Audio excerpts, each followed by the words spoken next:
You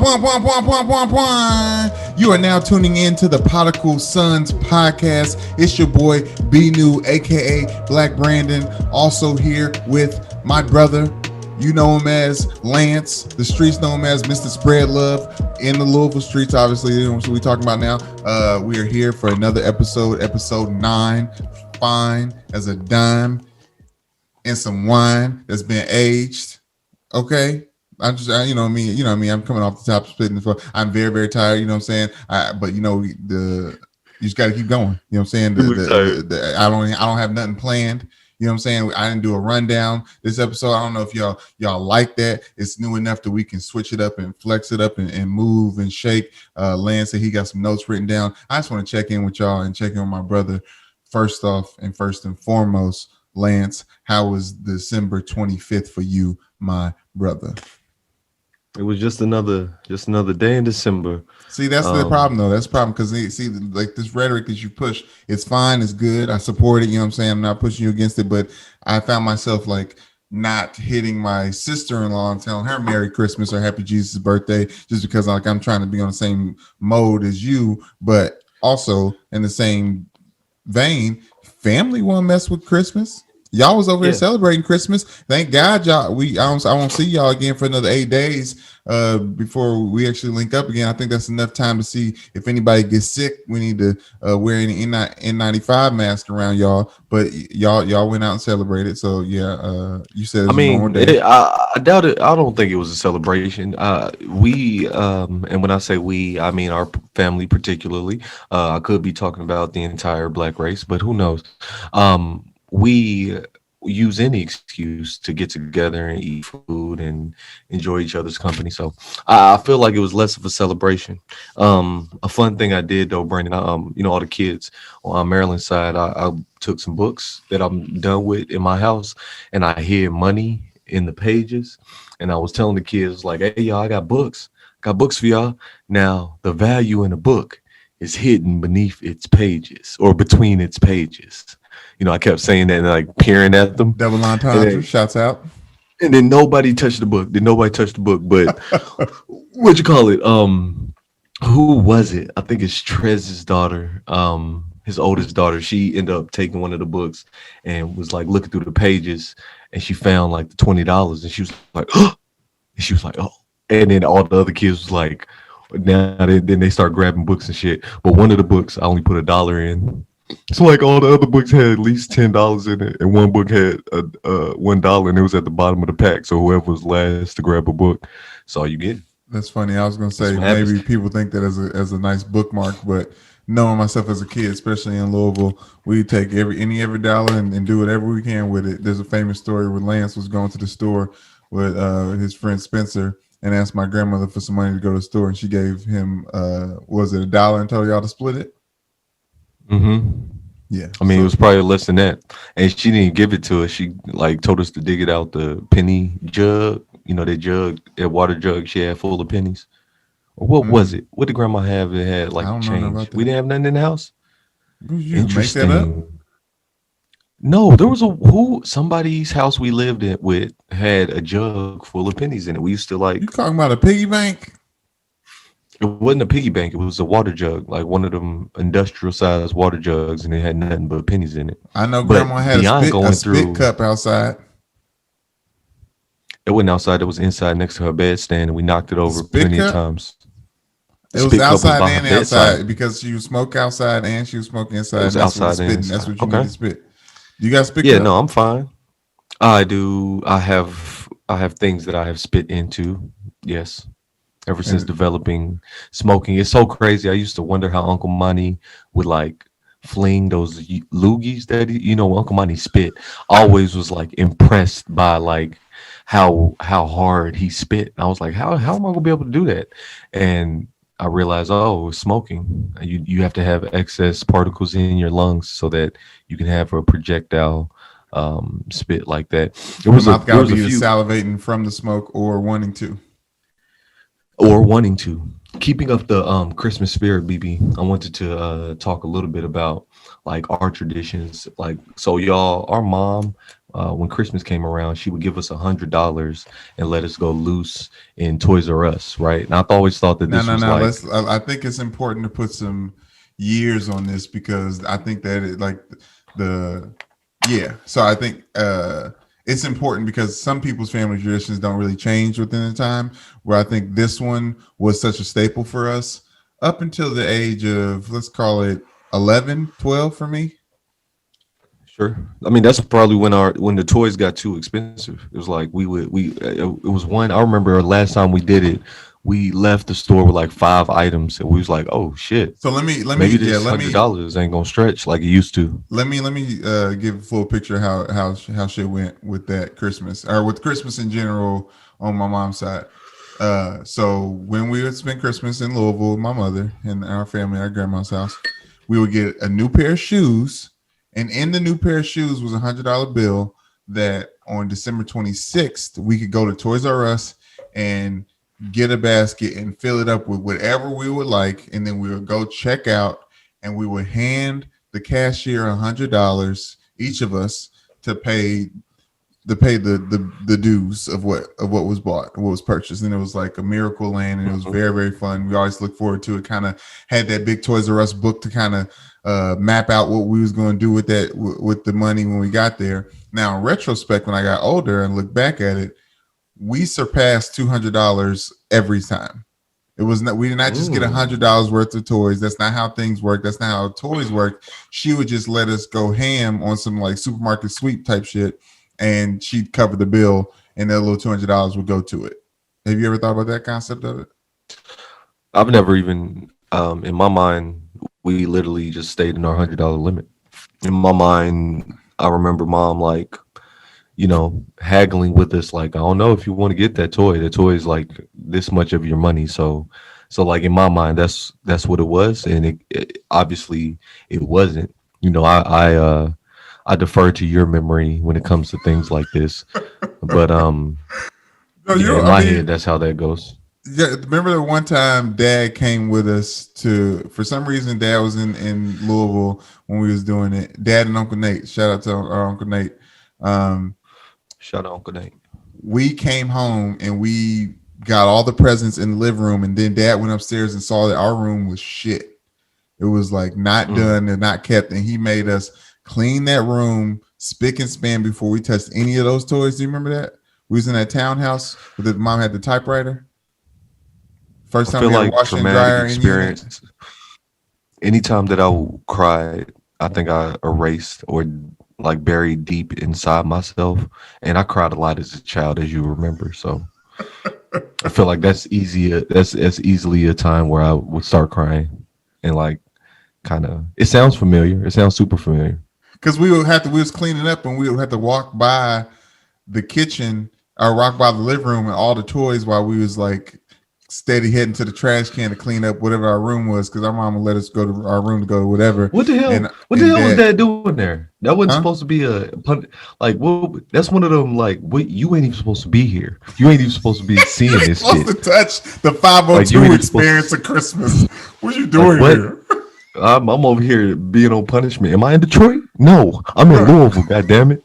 Oh, speaking of that, I told Michelle and everybody here, because like this whole area where I'm at in the garage was like the gift wrapping area, and I told everybody traditional. I was like, we didn't have no gift wrapping. Like we would literally, it was like the tree shat out gifts, and it was just like toys fresh out the box and under it. Yep. Like this is early on before the Toys R But Us that was, thing but happened. They were always neatly like Right, but that's fixed everybody's though. like, They was how did always you like know? nice. Everybody's like, how did you know whose gifts was who? I was like, there's quadrants. There's like certain Yep. parts of the Certain tree that was sides, like nigga. simple, Nigga, I got this simple as whole that. corner. This whole corner is mine. But can I This tell you? whole corner. Can I tell you something though? I What? to get back to today's Christmas or this past Christmas, because if you follow me on social media, I did put Happy Holidays social media, and I do that mainly just not to alienate, because I do recognize Christmas as Jesus' birthday, and so the Merry Christmas thing is kind of what I'm supposed to do. But I do feel like there is a certain amount of commercialism that comes with Christmas that I'm not trying to celebrate. I want to I could just say Happy Jesus' birthday, but I try to be copacetic with everybody, all inclusive in a way. But this Christmas, Uncle Monty called me. I had a nice long conversation with him.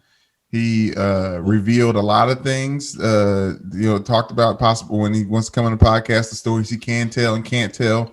But one of the things that he said that really, really got to me was he's talked about whoever he was talking to said that there was somebody in the family mentioned my Family Feud blog and said that people in the family were really hurt by it and offended by it, and that bothered me a lot, mainly because, and this was like Christmas Day, so I was kind of heavy hearted the whole time, but not mainly because I hurt people in the family's feelings, because it was comedy, it was supposed to be funny and all this other stuff like that. So like you're not gonna make everybody laugh, especially the subject matter. And that's one of my big bugaboos about being a comedian is like we have a lot of funny stuff that we can talk about that happened in our family that would hurt a lot of people in our family's feelings just from telling our version of the truth and like what we experienced.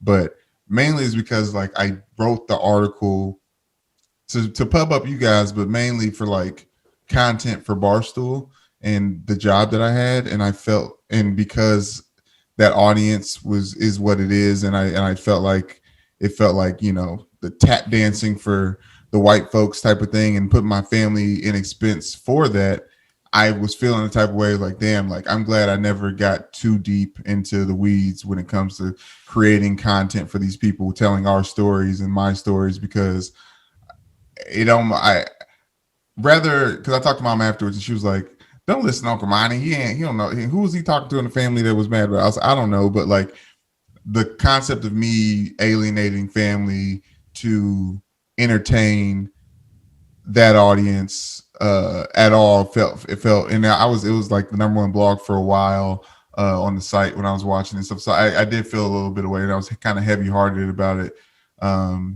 So yeah, I just wanted to get it off my chest, and I apologize to any family members that I was insulted. And I'm sure it's not the last time I do, because I am going to lean into comedy, and we do have a lot of funny stories to tell. But I do want to make sure it's on my time. So I just want to get it off my chest. Man, forget all of that. Y'all better buckle up. I'm not hearing none of that. Look, Brandon, that was the whole conversation we had before we started this. You was like, Lance, I don't think you ready for certain truths to be exposed, because like you was telling me that I wasn't ready for. Yeah, because you say you don't want to do it. You say you're saying like you want to omit some things. No, I'm saying that we can control what gets out about our family, you know what I mean, and curate it so that it serves our comedy, but also doesn't hurt her feelings. And you was hitting me with the, you was being combative when I was talking about that, right? So no, like, I mean, you can tell now, what I say. I lean on the side of truth, and if hard conversation needs to happen afterwards, then I'm down for that type of conversations. But like, I guess there's a part of me that feels like I'm not trying to be salacious in telling of these stories and the truth and this nature of it.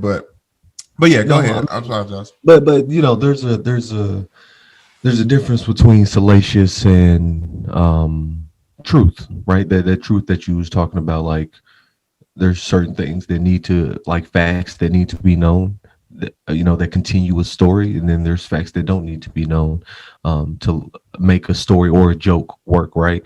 I'm not trying to, like, I'm down to talk about all stories. I'm down to talk about, I would hope our family listens to our podcast. Like, it's nice to say that people were upset because of your blog, and that lets you know that people are keeping up. I'm saying you can't start having feelings. We ain't get into this to be like having feelings, and what we're doing is for the family when at the end of the day. So like, people can be in their feelings all they want to. How many rappers, Brandon, have these songs? Let's go to the rappers.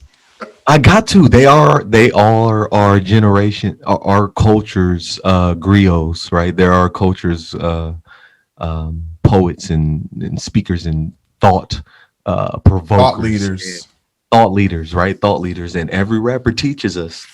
They got on, and some of they family turned on them. They got on, and some of the homies that they had around turned to family. You know what I mean? Off of the trust, right? Off of the understanding. You're talking about gang, click, being family. Hey, T Grizzy pops in my head He said, he said something want me. He said my uncle start tripping. Now he's my auntie. Oh man. Right. So it's like so he was talking about like T Grizzy and his relationship with his uncle was just absolutely, it was all sweet at first day out. His uncle was there. Man. Then he got more success and Unc start, stealing and doing all types of He just put his unnecessary brother shit. on. His brother just got signed to him. Come on Grizzly's now. brother, yeah. I mean, it's Nice. not Rapping. it's but that's, I'm saying, that is just places we need to be prepared for. Area, I've read your blog several times. There is absolutely nothing in there anybody should get mad at. You didn't like out any like hard family truths and secrets. You ain't like, you didn't do anything like that. It was completely like whoever, maybe Uncle Monty just like, and And then he always he didn't even read the blog. You know what I'm saying? Like I know for a fact that he didn't read, because he said, he was like, somebody said you was out there calling nah, TT a dumb blonde and shit. And like, I just think that's family. You ain't supposed to be talking about family. It's like, stop that. Stop that. Hey, anyways, let's continue. No, TT Timbria, if you listen to this, love, you be having your blondest moments. No. I already talked to Michelle. Michelle was talking about it. She was listening to the podcast. She was like, I would love when y'all get to Louisville to introduce some TT time. It's time with TT and just let TT. So y'all, thank y'all for riding with Podigal Sons. Thank y'all for riding with Podigal Sons. This is what you're in store for. You're not just getting me and Brandon. All right. We're going to have segments like time with TT. All right. We're going to have segments like, hey, Mikey, I think he likes it. All right. That's our cousin Michael he live in Arizona. We're going to have him give us some good commentary because he's hilarious. There's some other folk. People have been hitting me up talking about they want to hear from Justin. They got questions for Justin, like how you feel, all that stuff. You know what I'm saying? First episode. Y'all, we are going to give you all this stuff. We are here to give you what you want. All right. And be damned our family's feelings. When we get rich, we'll be on a compound laughing about these moments.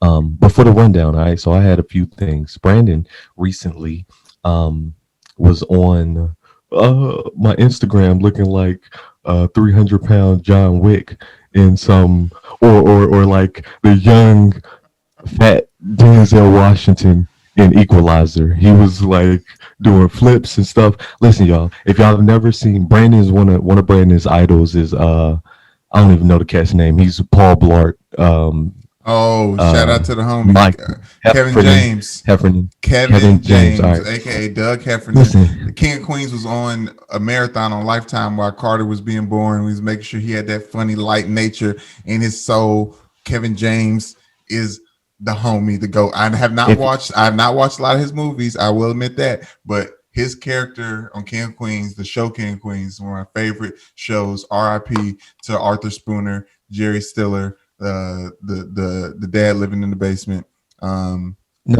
Listen, y'all. So Kevin James, y'all. So obviously Brandon respects Kevin James' work, right? Now, I actually have seen Kevin James's movies. I love his body of work. He kind of stays in his quirky, corny, but still kind of funny lane. And he is acquiescent to the Chris Farley's. All right. So like think of big comedians that was just their physical comedy was just hilarious because they were so quick, because they were so like nimble and light. Sneaky athletic. And Kevin James is one of those sneaky athletic cats. So but recently Brandon was on there looking like Kevin James in Paul Blart. And he went paintballing for for the first time. Man. Brandon, how was that? What? Oh man, first time. I don't know what today is. Today, that's the day after I went paintballing. I was sore today. I didn't want to be that guy that was being like, "Oh, I'm sore." I was getting, but it was a little bit of a workout. But I was with some other people that was like actually like their like actual workout, and I respect working out too much to call it a specific workout. But shouts out to Naeem, Amy, Michelle's best friend. Her fiance, it was his 30.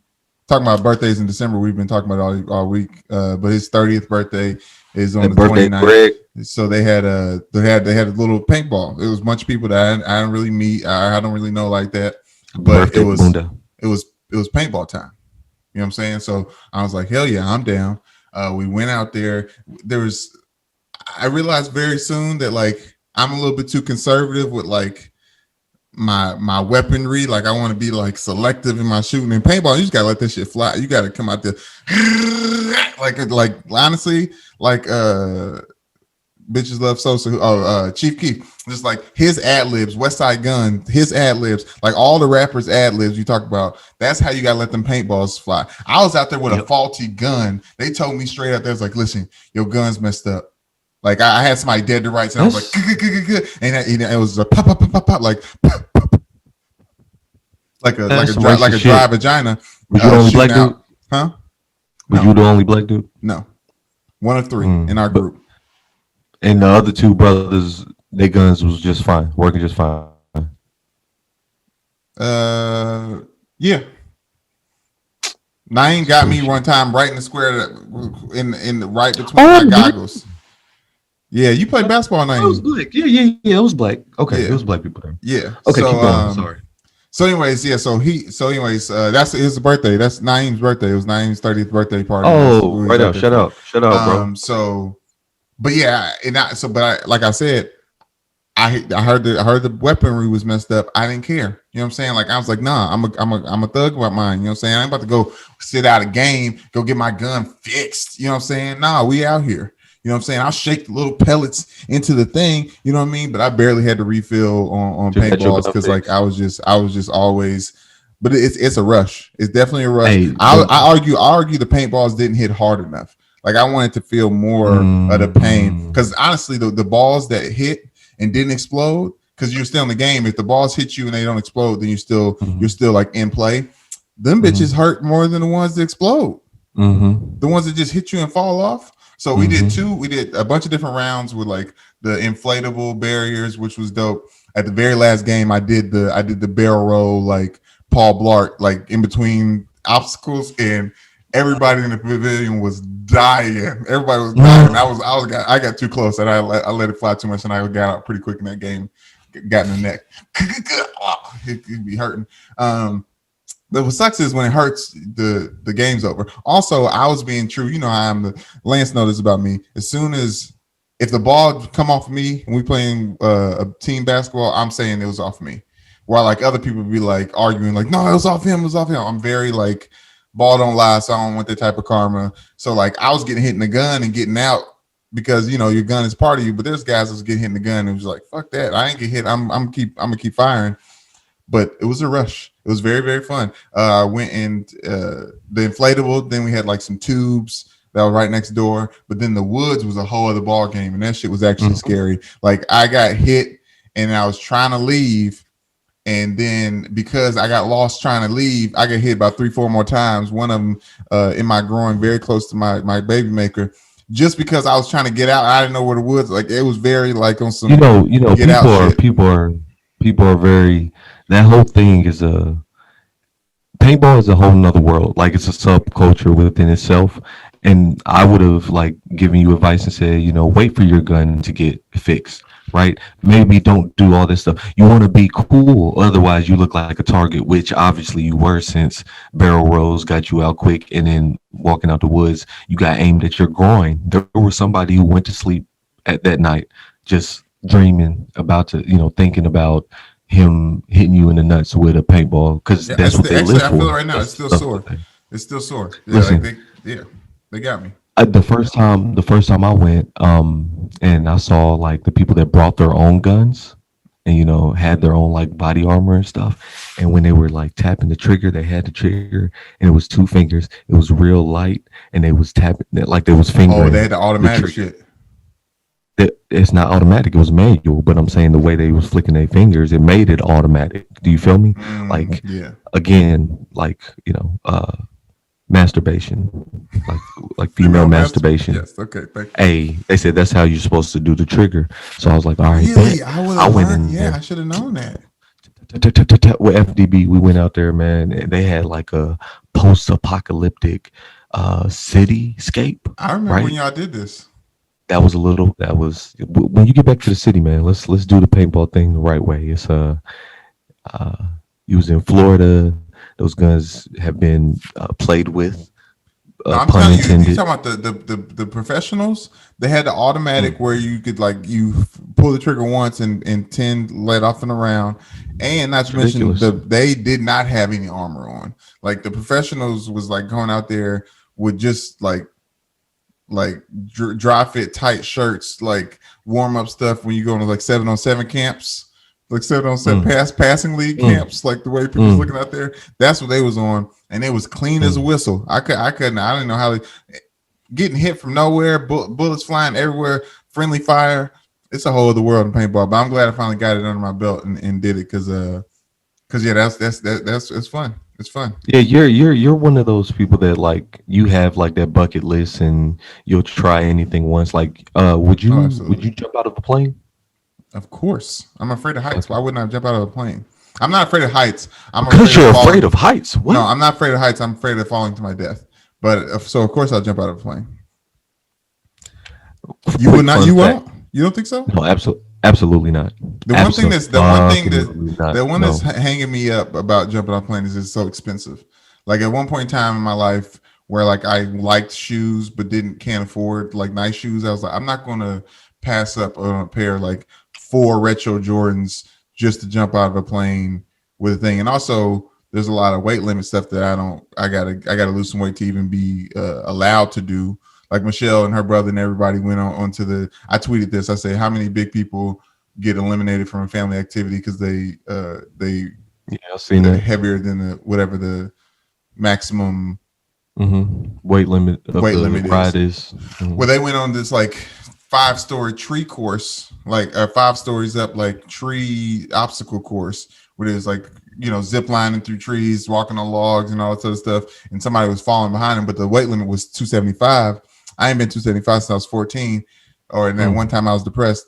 So mm. I was like, I'm not there yet, but maybe next Christmas, you know what I'm saying? I'll be out there on the tree line swinging from the branches. But and then her brother was like, you can go out there anyways. I was like, I'm not trying. If they have a weight limit, sir, I am Right, respecting right, that by 20 right. pounds. I'm not about to go out Yeah, there and risk my yeah. life to look at some trees and No, hang and wear a helmet with y'all. No, that's what I I'm ain't got a saying. You talk GoPro. about how expensive skydiving is. Like, imagine you pay a lot of money for your death.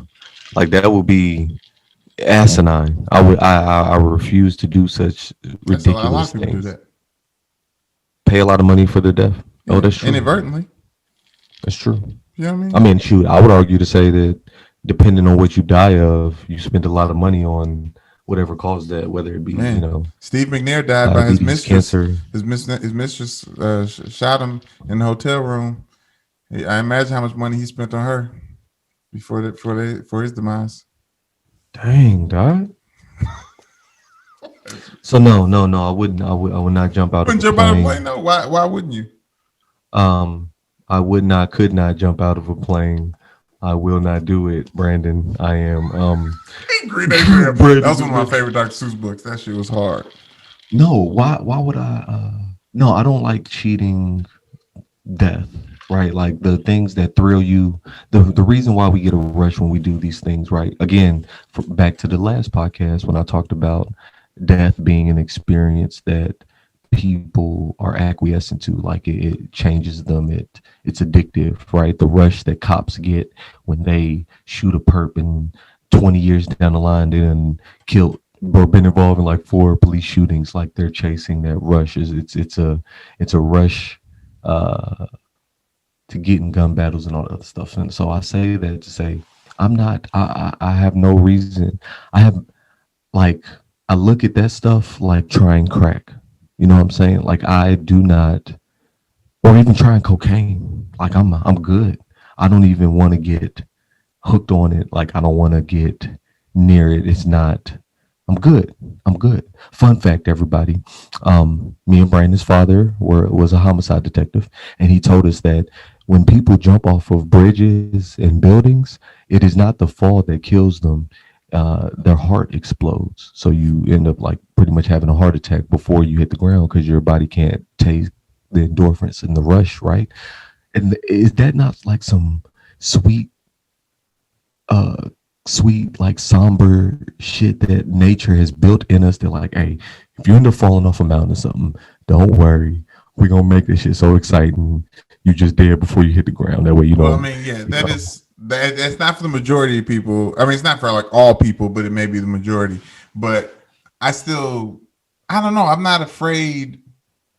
I guess I'm not afraid to die because I'm not like, I don't think that that's something that I can control. Like, I'm not naive enough to think that I can control when I die or not. So, like, So you tempted though by jumping out of a plane? I don't think that's tempting it.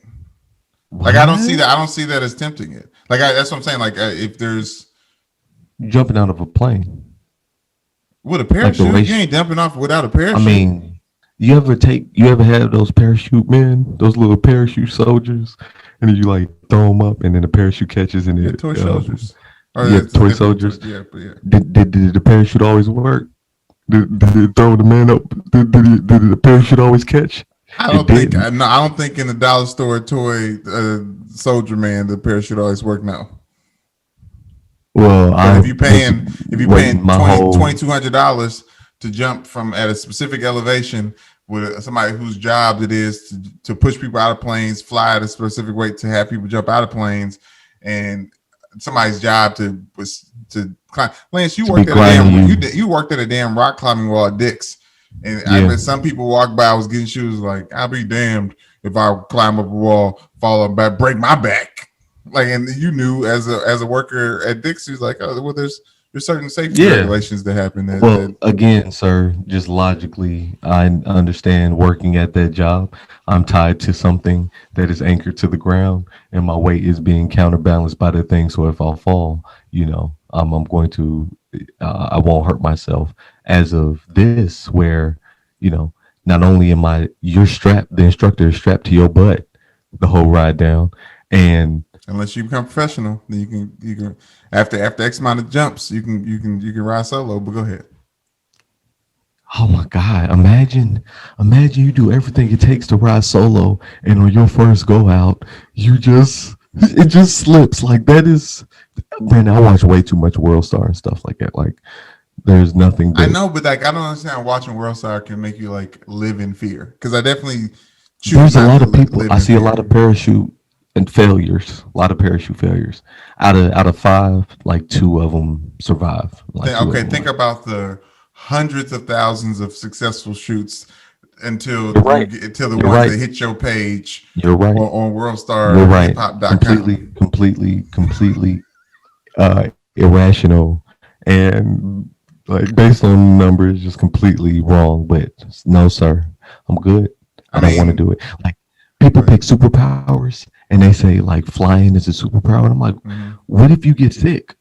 Like, what if you mid-air and and then you just fall out the sky? Like, are you gonna be flying with a parachute? imagine getting just like anything you get sick, you kind of feel it. You don't get sick and just completely lose control. Like you get sick and you just blind out of nowhere, like ah.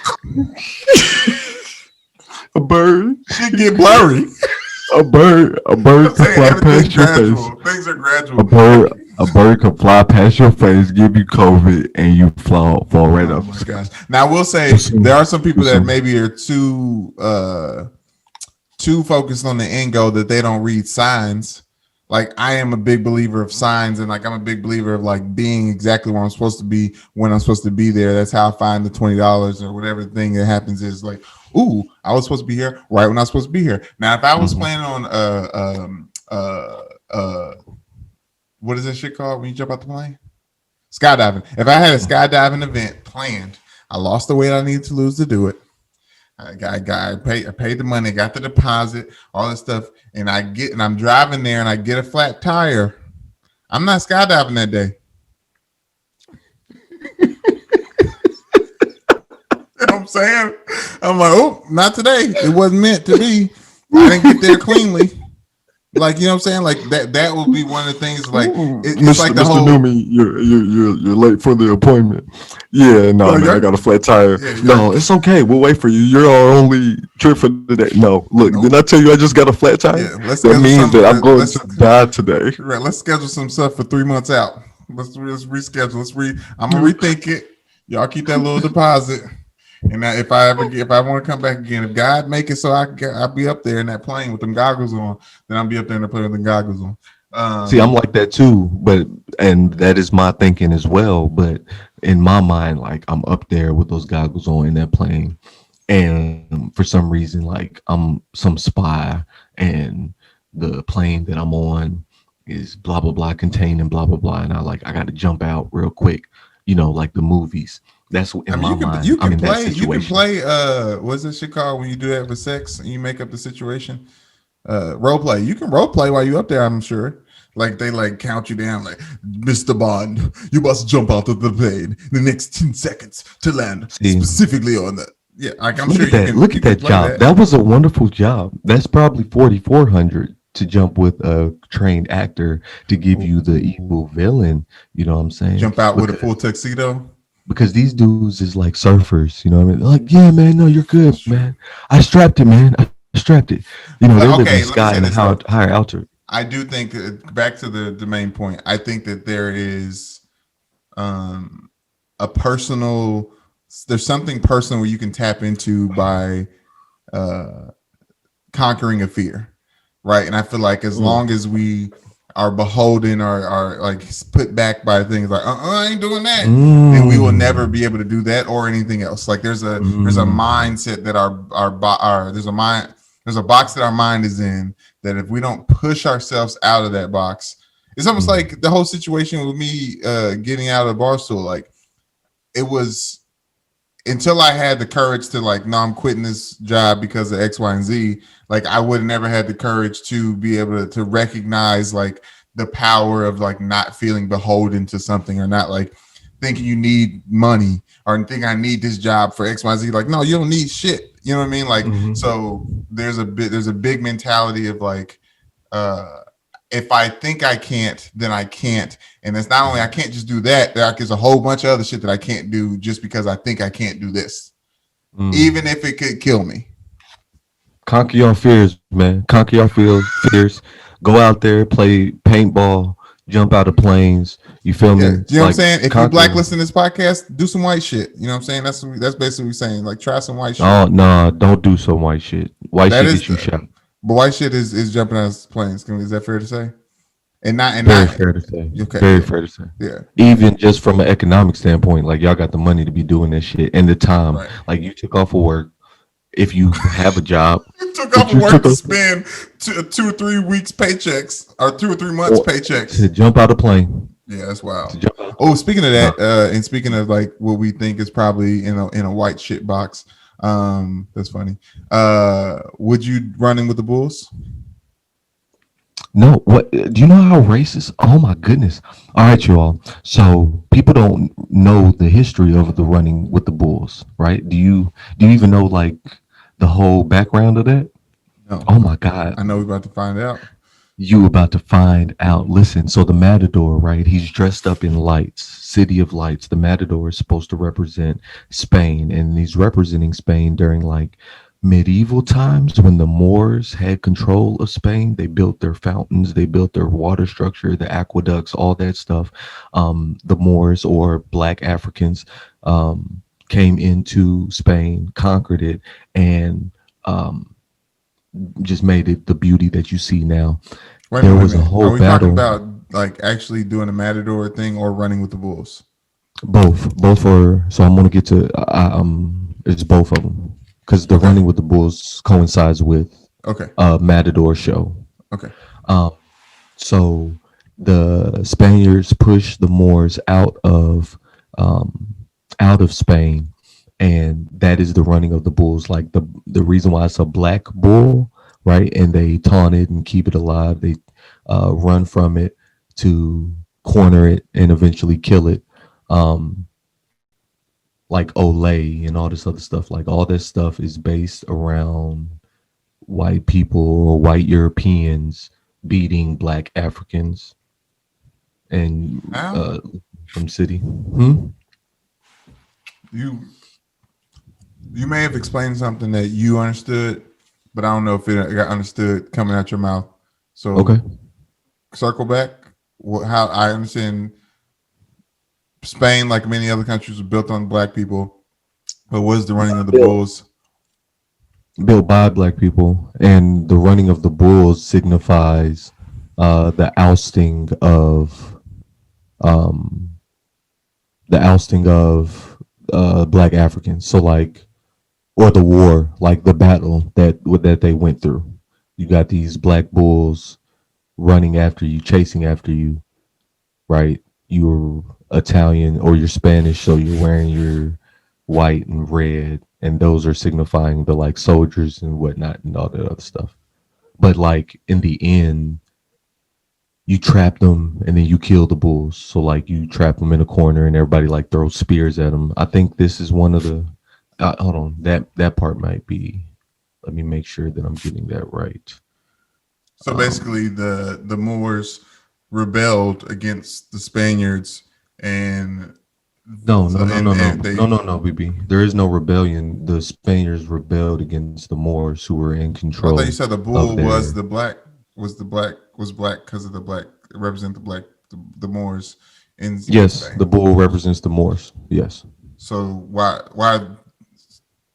Okay, so I was thinking very literal, like they were running away from them, like they had to run away from the Moors, but in the end they killed. Think less run away and think more it's a strategy. Like I'm retreating to a specific spot where I want you, and then it is there that I kill you. But they did have to chase them. I mean, but Moors did. Yeah. I mean, the Moors. I mean, again, the Moors came into power, right? So they came into Spain and took over and subjugated the people, and you know, it was probably a big thing. It was like pushing the influence of Africa down. So Africa had become so influential during the 14th century, not the 14th. Yeah, 14th century, that there was a jointed effort to push them back down. So that's where we get like Carthagena or Carthagin, right? The Romans, they always go against the Carthage. Like the Carthaginians were African. There was like Northern Africa. Then you had like the Middle Eastern, Persian, against like Nubian, Egyptian when it was conquered by Rome. Like there's all these conflicts on the northern border of Africa from like the 8th century to like the 14th, 15th century. The 14th century is when Europe started to gain momentum with guns that they got from China.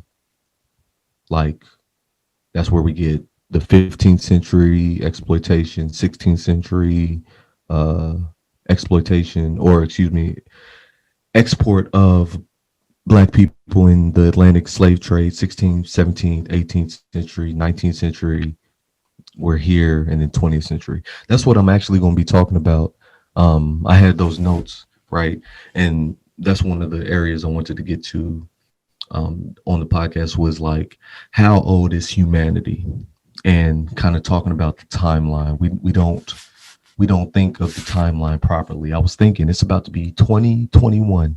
We have been in consciousness for. Wait, before you start going this, you too woke to run with the bulls. Just to be clear. I'm sorry? You too woke to run with the bulls. Yes, by far too woke. All right, society and how long it's been going. If anything, I'm going to be the bull. I'm going to be on top of one of the bulls with a 38, shoot at people, like dodged it. Like they only had horns. We got y'all firework too. Let's get it. I'm far too. No, there's a whole other a very white sport that is the challenge of riding a bull is in like 14 seconds is like the longest you can do that. But again, that's steeped in racial. That's steeped in racial theory as well. And like how long you think the Black people can last longer? No. It's when you say white things, right? So like white things are steeped. I know it's not all racism, right? But like white things normally are steeped in like racist theory, and people will be like, "Oh, that's hotep shit," or that's like, "Now listen here, brother. You always." But if you really break it down, really look at the history and the beginning, origins and stuff, people was just outright racist, right? It was like Yeah, public opinion. You didn't but have to that's hide your racism. If anything, you were promoted for the more racist you were, right? So absolutely. a lot of our origins and the things that we kind of enjoy in popular culture stem from this really racist space. I Yeah, but heard that's this not that's one. not new news. The I It's not, but people don't like the things that are that were stemmed in racism that is new to people because people didn't know it. Do you feel me?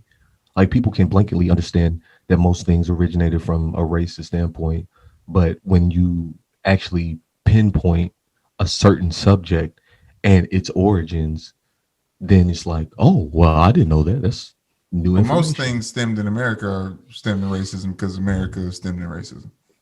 Yeah, but people, nobody would. That's a controversial statement. Like I don't nobody's think going to so. openly just. It shouldn't be right. No, It no, no. shouldn't be I a don't thought. think it is anyway. I don't think people would dispute that.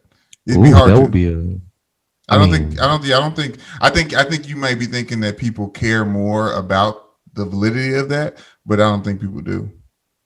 You know what I'm saying? hmm. Like I think that's just like, yeah. I mean, that's how. I mean, America was built off the backs of slaves. Like that's not like how could everything and all of our systems not be dipped in racism? One of my most. I'm very skeptical of Dr. Pepper because they've been around since 1887. Like, what y'all been doing? It's like, Dr. Pepper was some evil, evil, I don't trust old plantation companies owner because of exactly what you talk about, like doing. institutions and stuff like that. I was just reading an article about how, as as religious people, we tend to shun institutions that uh, that we find, ungodly, but there's a lack of repentance from the institution that is church in America, and how our religious leaders and how they're steeped in controversial exploits, and there's a lack of repentance before you rationalize someone else's pain or struggles or whatever they're going on through. Because like I think one thing 2020 has shown us that we are all in position to repent and look inward to see where we have messed up, and the people that are leading people to water to kind of realize the thing that you're talking about now is that like everything is steeped in racism in America if it's a big business that is successful because it was profitable to be be racist and to get by and to get ahead in America. So But yeah, I think repentance isn't enough, though, right? There's a penance that needs to be paid as well but because that's now we're saint, getting into an you opinion. know. Well, I'm asking, like, you know, is that not? It can be an opinion, Brandon. I'm saying, like, what is your? How I'm does not that saying it's bad. change? Opinion is good. You have an opinion. You're a very smart person. That's your opinion on things. I don't want you Well, to I'm saying when retreat when people you hear repent. that. No. I'm thinking in the realm of Christianity, because that's what we're talking about. Because I don't want to. We don't want to exclude anybody else's Right. religion, but most of the time when we're talking about a religion, the construct is based in a Christian house. So, Well, I guess um, I bring it up when I speak it because I am a Christian, and that's why that's like it's my form of reference. You know what I mean? This whole article is kind of about the democratization. I can't say the word right, but like democratization. of religion in America and how it's being like Mhm. this is right side, this is left side, where a lot of people, and this is what this article is talking about, a lot of people are looking for religion. A lot of religious people want lawyers to defend their constructs and institutions that they feel like they come from and they hold near and dear, when in all actuality religion needs prophets. And if you spend any time reading the Bible, prophets are shunned, especially from the people that they're from, more than before they're shunned by anyone else. It takes people to speak the truth, regardless if people want to hear it or not, to like start any type of like right way of thinking, a revolution. Change. But I think that's why I think repentance is what is all I think is needed, in my opinion, because it's just it's recognizing that you are the source of the problem, and then not even you, it's generations of you, like where you come from to your core, how you were brought into this world, the systematic things that were taught to you, that's all a part of the problem, and recognizing that is a part of the solution. Well, I'm saying that's fine and good, but the repentance happens with you and your Lord, right? So only you and your God can, or whoever you're repenting to, if we're talking about black people as the people that need to be repented to, I'm not talking about or black people. Like cool, no, Christians good. In general, and I don't think repentance is an individual thing with just God. But continue. That's not where I'm coming from. I just want to say before you go into, so no, if you repent with people, so you saying like you repent with people as well? Yes. I'm saying in those instances, that's enough. Like, let's say the dude that threw a Coke can, a fully loaded Coke can at your head at PRP, came up to you and said, "Hey, I was racist back then. I repent for my ways." That's enough. For me, yeah. Yeah. It's sincere regret and remorse. Yeah, that's all. I mean, that's all. I mean, I don't even need sincerity. That. I think people need to repent for themselves. It's not for someone else. Like, I don't need, you know what I mean? Like, I'm not waiting for someone else to do something for me to move on, because I've moved on. It's just them saying that to me is just like, oh, good for you. You know, repentance is a very like specific, like individualized thing. It's not for me. You shouldn't do that for the person that you wronged. You should do it to help yourself get right. I mean, I'm here for that. Stokely Carmichael said, now Kwame Ture said, the mistake with the civil rights movement was that it operated under the sense that its enemy had a conscience.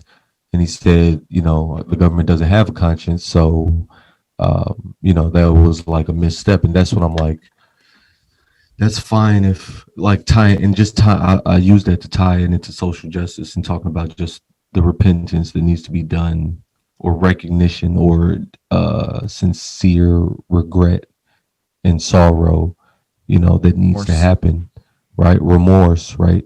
That needs to happen from a certain amount of people, or from a certain group of people. And I think that there's a penance that goes along.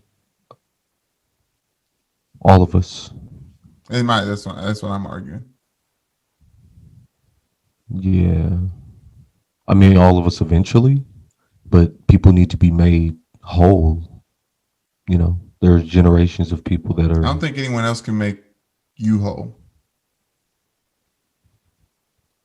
I don't think you can be made whole by someone outside of yourself.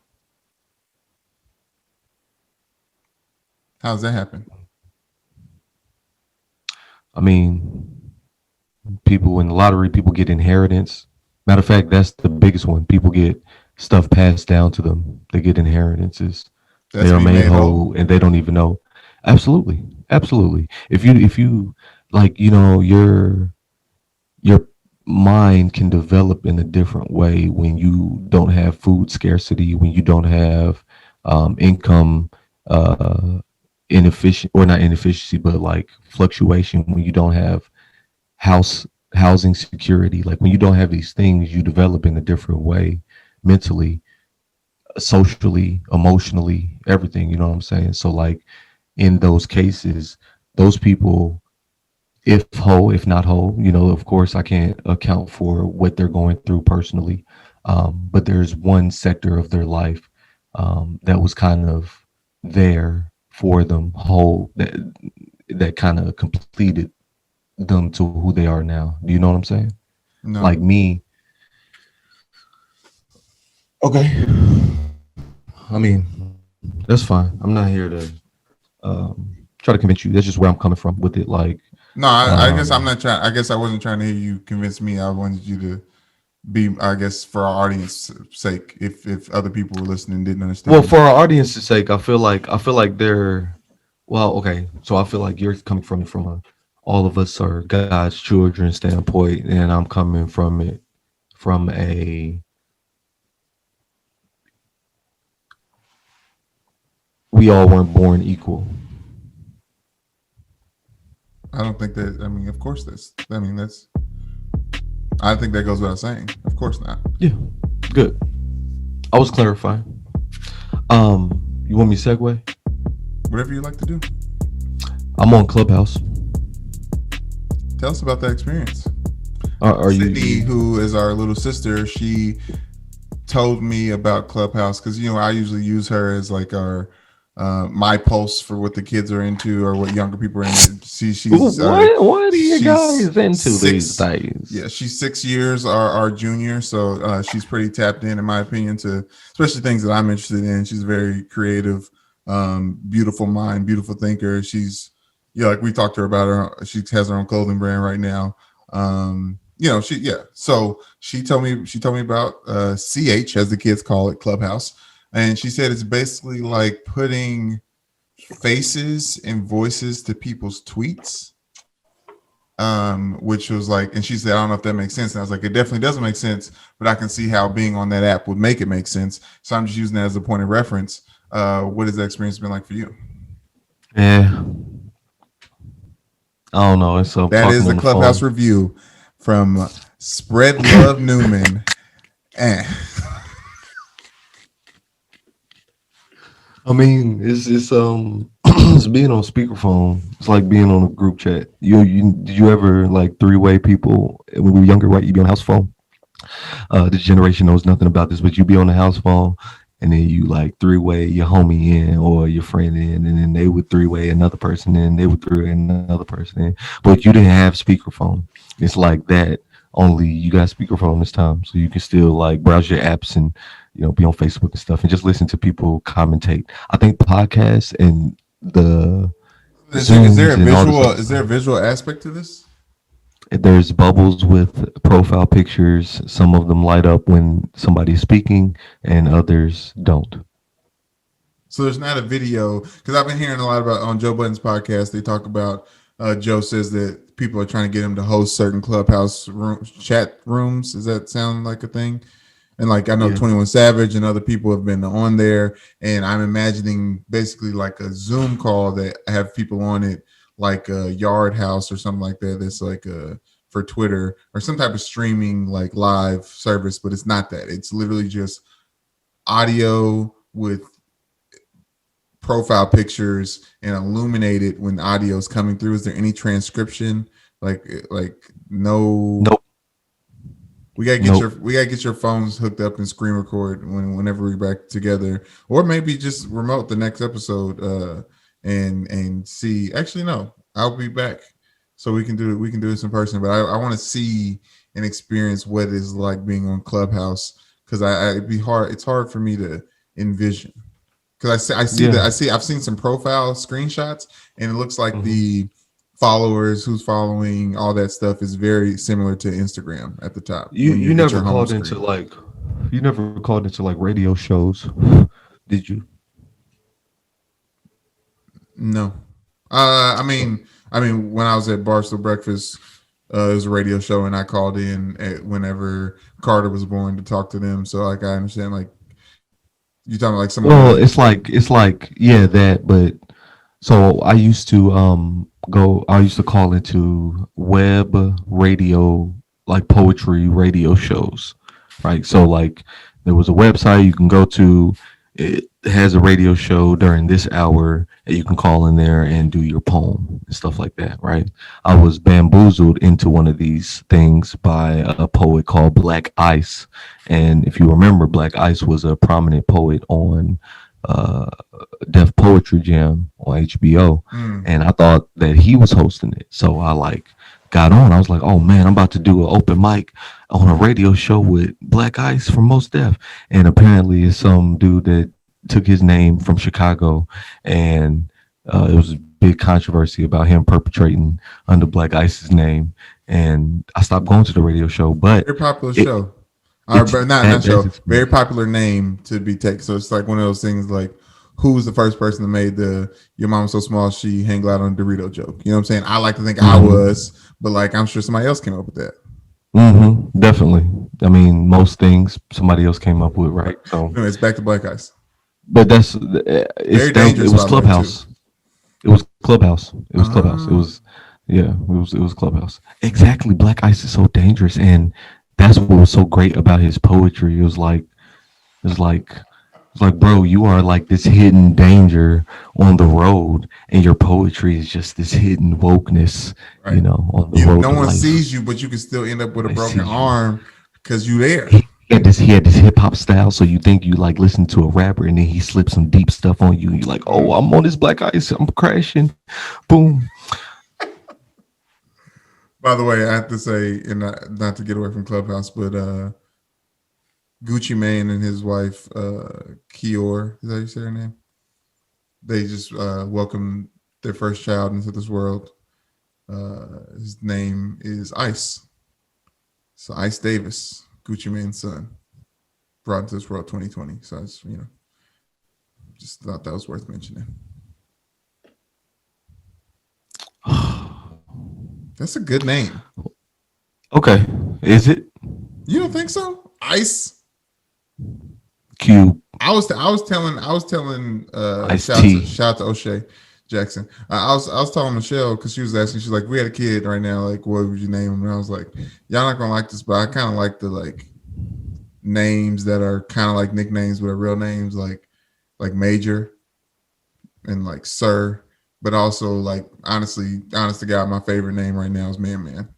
So like it would be hard for me not to name another child Man. Not to name him Man. That's hard. I don't dislike Major or Sir at all. I don't Man. I don't know. There's a creativity in Black people. You haven't watched Lovecraft Country though, have you? Twice. Okay, Don't disrespect me like that. Okay, I'm sorry. Well, then good. You get this right. I didn't like the fact that they call him Tick. His name's Atticus. Name yourself, right? Like name yourself. Right. I'm here for it. Like Ice Davis may one day grow up and want to name himself something else, And when that happens, we'll see what he decides on. How do you like the name yourself mentality when you are a second and you've named your son a third? I'm going to raise my son with the knowledge and just assurance that I don't care if he changes his name. Like if you want to call yourself something different, by all means, son, change your name. I was kind of stuck on the whole naming my child this, but I was talking to a person who's a third. I was talking to a third, and he said, "No, I'm not naming my son that. It can die. It's dying with me." Like he said it's a vain practice. He was like, it's a completely self-absorbed practice. It is, but if your wife is down for it, I mean, like I know a buddy of mine at Notre Dame, my roommate, he's Crystal Bozier. Shout out to Chris. His mom is named Barbara, and their daughter is named Barbara. Like, so it's not just it's not just with men. I mean, but I'm saying the vanity of it. That spans the genders. That's gender neutral. The vanity is gender neutral. And if you think about the origins of it, right, it was always the brother of the son, right? So like I was going to name my son Kingston. I was going to name him Brandon so that I also had a Lance and Brandon, right? I still remember that phone call when he told me, and I was like, I mean, I'm not going to tell you what to name your son, but okay. I also think about Russell Simmons' kids who one of the kids, or not Russell Simmons' kids, Rev Run's kids, one of his kids is named Russell off of naming after his brother. So I was like, okay, it's not like too far off. And like, right. And I'm very happy that Kingston is Kingston. Yeah, well, I mean, again, those are usually the second and the thirds, right? Like Charlemagne and King Henry and all this other stuff, yes. Right? Those were the uncles. They were named after their uncles.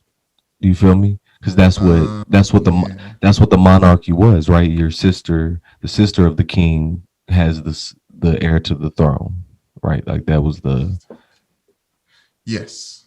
yes. So that there wasn't any infighting within the main line. So anyway, um, I feel like yeah, if Lance, if Thurgood, if LG3, if he wants to change his name, by all means, son, do your thing. If you Okay. want to keep it going, I I was just making sure that I was surprising to hear you say that you knew it was a also vain practice. also the thirds always end up bad, like terrible.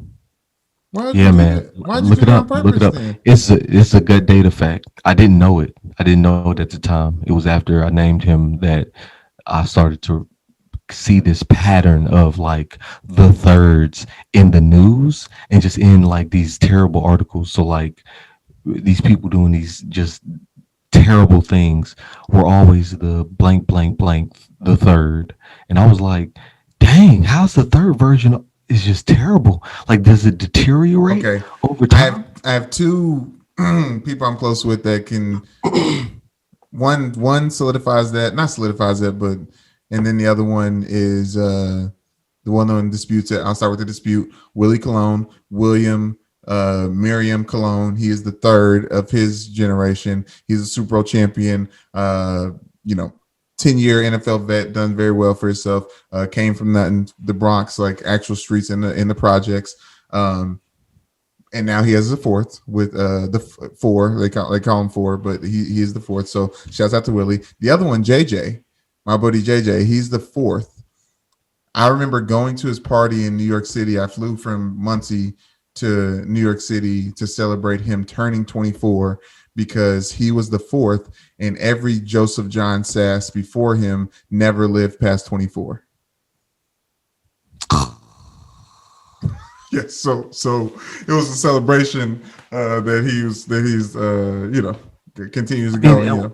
How old is humanity, y'all? This is going to be Yes. the theme for this podcast, you all. It's like we do these things as humans to try to prolong our life. We are obsessed with immortality, from vampire videos to like Vampires space travel. videos, vampires, the concept of vampires. Yeah, from the concept of vampires to everything. Like we are obsessed. Fountain of Youth, right? We are obsessed with Plastic surgery.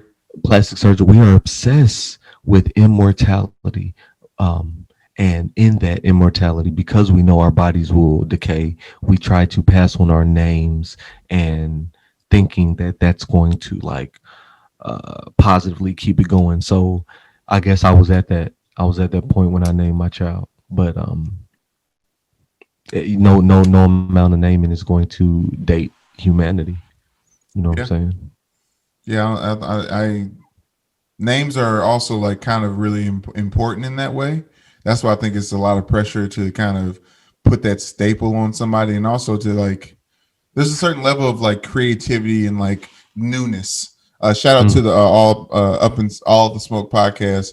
Rajon Rondo was on Louisville Goat. We talked about him before, but you should listen to that. Goat. Yeah, listen to that podcast. Listen to that podcast because he's very, very Louisville, but like also like it's just a specific way that he is Louisville. But one of the things they said was basically Kevin Garnett had came on their podcast when he got traded to the Celtics. That was Rajon Rondo's rookie year, and he said he told the Danny Ainge and Doc Rivers, who was the head coach at that point in time, keep that little African kid y'all got. I like him. Talking about Rajon Rondo, right? Mm-hmm. Steven Jackson tells Rajon Rondo the story, and he said, "Oh yeah, I know Kevin Garnett, KG telling that weak ass story, like whatever." He's like, he said, "But that's his truth. I can't even trip, whatever." So then Steven Jackson, when he's like, "So let's go back to let's go to your nationality, your name, Rajon, like where did that come from?" And Rajon, he said, "It's Rajon." And my mama just made that shit up. You know what I'm saying? We from Louisville. She like my uncle named Roderick, so she probably used that to it. Mhm. And it's so perfect. And So perfect. it's just like So perfect. not even thinking about like the fact that this is just a black dude from Louisville and we get creative with our names. And not that Louisville's the only place, but like, you know, we get like Mhm. for him to go straight to what's your nationality? Rajan. What is that from? It's like, come on, dude. You are not a white journalist. Like that question Come could have on. been thrown in the trash. And see, Brandon, you know, like I can't just be on surface level with things, right? Like it's only American Africans that do that, like where we creative with names and stuff like that. I got a homie named Yao, Yaw. He's a poet out of Cali, very dope. His name is Yao because he was born on a Thursday. So he has like four different names. Of course, he's African, he's Nigerian. Oh, Yao, what you, bro? Let me know. But he's of African descent, like first generation, and like his first name is Yao because he was born on Thursday, and I then don't his other understand what that names means. What is that? Is Yahweh? just all. I don't know. I don't know. Because he was born on Maybe why it's is it Thursday. because he was born on Thursday? All men of his people that are born on Thursday are named Yao. Yeah. Okay. I like that. I was born Yeah. on Thursday too, so shout out to him. So I often think of, do you know what day you were born? Yeah. I often think that people who are born on specific days, like they have good days on those days. Like speaking of Willie, Have you ever did your chart? he was born on a Saturday, and he's just a partier. He's like that type of person. Like I was born on a Thursday, which is kind of like the weekend's coming to an end, but we getting started a little bit. But there's a little seriousness to it. But I always have good Thursdays. It's unanimous. I always have a good Thursday. What? Interesting. Yeah. I wonder if you have a good Thursday because you've, like learned that fact about yourself. Yeah, I manifested. You manifested a good Thursday.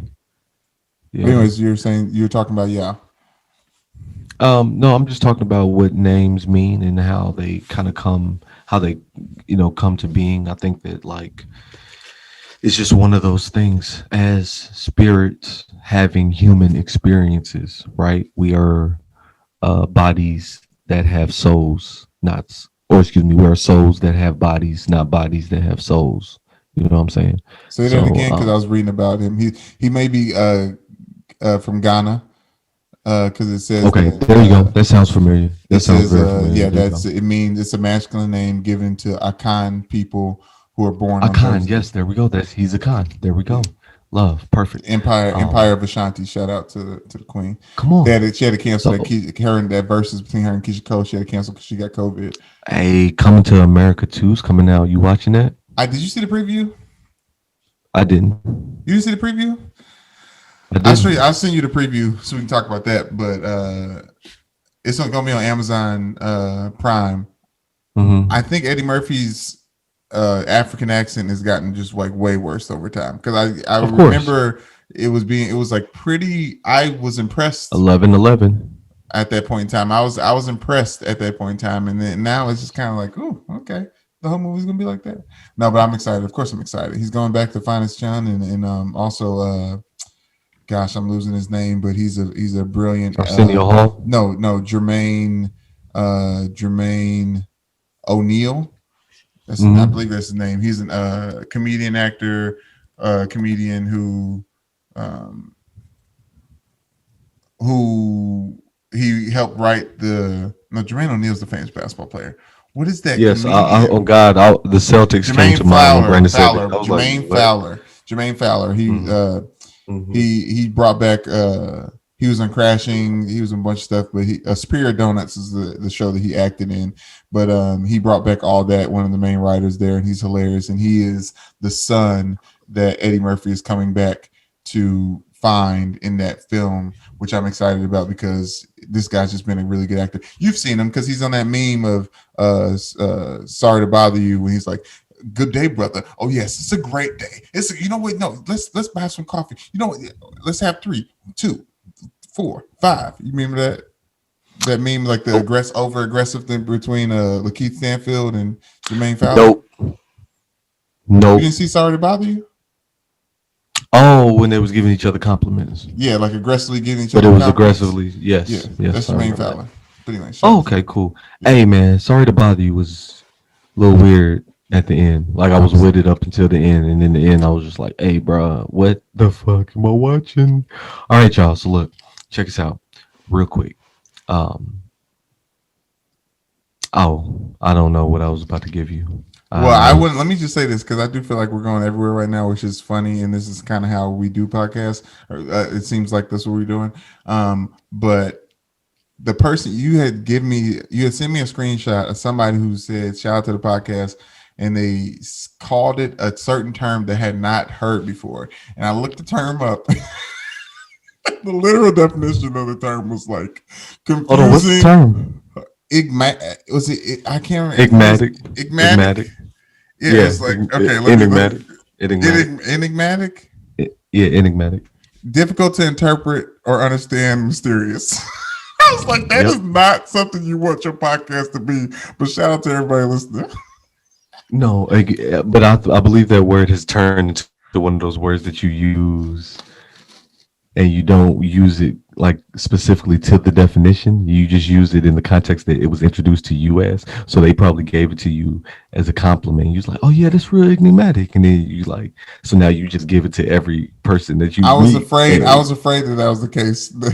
Maybe it's just like he was like, okay, smart word dictionary. Let me see something about something. But hey, anyways, looking up words. Hey, yo, I'm a poet. Looking up words. I used to write poems, and not I would put a word there, and I wouldn't know if that's like the word if the fit. I just knew it rhymed. It fit with the rhyme scheme, and then I would look the word up. I was like, "Oh shit, it go perfect with it. That's what I'm talking." I used to get. It used to get me hype. But yes, we are everywhere. We are a little confusing. That's fine about ignomagnetism. Um, but you're gonna make up words. but it was 11:11 just a minute ago. I feel like it's a good time to chill, y'all. We're on our ninth episode. All right, we're gonna be coming back with our 10th episode, and we agreed that we'll bring on a guest for our 10th. All right, so you all stay tuned. Our 10th episode. I wanted to be Uncle Monty, honestly. I'm I down. think I mean, he's. okay. I was a little bit upset that he didn't know that we was in the house when all them people busted in the house looking for him. Now obviously somebody snitched on him and it was wrong for information, but he detailed it was the Shibley police, ATF, FBI, all these different people. We was eating our KFC, Time watching out. Time out. cartoons. Time out. Time out. Time out. Boom. Eating our KFC, watch cartoons, law enforcement. Check out episode 10. We're gonna have Uncle Monty on, and we are going to go deep into that whole thing because I was about to start correcting Brandon or like trying to give him my take, but this is going to be beautiful Uncle Monty stuff. So check out episode 10. But for this episode, I was like sitting here and I'm thinking about humanity, and I'm like, bro, people don't even understand how old humanity is. We in 2021. I watch Orville. Have you seen that? The creator Seth MacFarlane. He created Family Guy, The Cleveland Show, American Dad. Yeah, no, You know, Orville, is that the let me look it up. it's the Star Trek esque Oh yes. No, I have not seen it. I show. know it's popular. It's definitely it was a Fox thing and it was big for obviously it was only for 2 seasons, but continue. Yeah, well, I mean, it's very.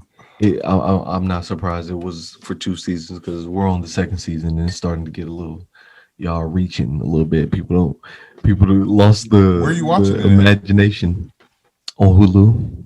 Okay, bet. Um, so I'm watching Orville, and Orville is a Star Trek type show, y'all. For those who haven't seen it, it's like Star Trek. There's based in the future. Earth has left Earth and is habitating the galaxy on some imperialism, if you ask me. But just they're exploring and finding new worlds and all this other stuff. So it's funny. But it had me thinking. It's like people. We think we're only in 2021, right? Um, it's So a, it's I'm 20. Where this episode will be released in right, 2020. right. Right, 2020. We're about to be come up on 2001, and the world and humanity is so much older than that, right? I know that Jewish cats y'all follow a different calendar. I heard Seth Rogen make a joke about it. Now did some research on it a little bit, and I don't know the specific date, but they go back. I think it's another 1,000 or so years from the 2021. So people don't get the timeline right, right? Because after 2021, when you go back to zero, then you have to go further back. But because we're sheep, we think 2021, and we think that like we was in cave or everybody was a caveman. I be seeing caveman references and it pisses me off. I'm like, you motherfuckers was in cave. I was in a in some no plane. one thinks that zero from 2021 was caveman era, because there was AD and BC and all Yeah, those but you other give things that happened before that you give people have people been, huh? people don't even understand that concept. But you give people a lot of credit. They That's think fair. I BC might be. they think BC was when the dinosaurs was. Yeah, no, that's Come on, okay. you're in Florida. I guarantee you, 50 people in your radius right now think that like before Jesus was born, it was pterodactyls flying in the air. Like it ain't no. It was the Like Jesus, Flintstones, and Jesus then was it was born on Jesus. zero. It was Flintstones, and it was Jesus. We was in bedrock. We learned how to make machines and use the dinosaurs to our advantage, and then Jesus was born, and then human history, right? But if you're educated a little bit, just a little bit, or have just the slightest curiosity, you understand it. Like it goes past that. Not only does it go like 2021 years past zero, right? The other way, negative 200 or excuse me, negative 2021, it goes even further back. It goes negative 3,000 or excuse me, 300,000. You know what I Like mean? Neil deGrasse Tyson is like dedicated his life to let people know that he's like to illuminate people on this shit. That communist bastard. You talking about Neil deGrasse Harris, whatever his name is, Neil thinks he's deGrasse some Negro. Einstein.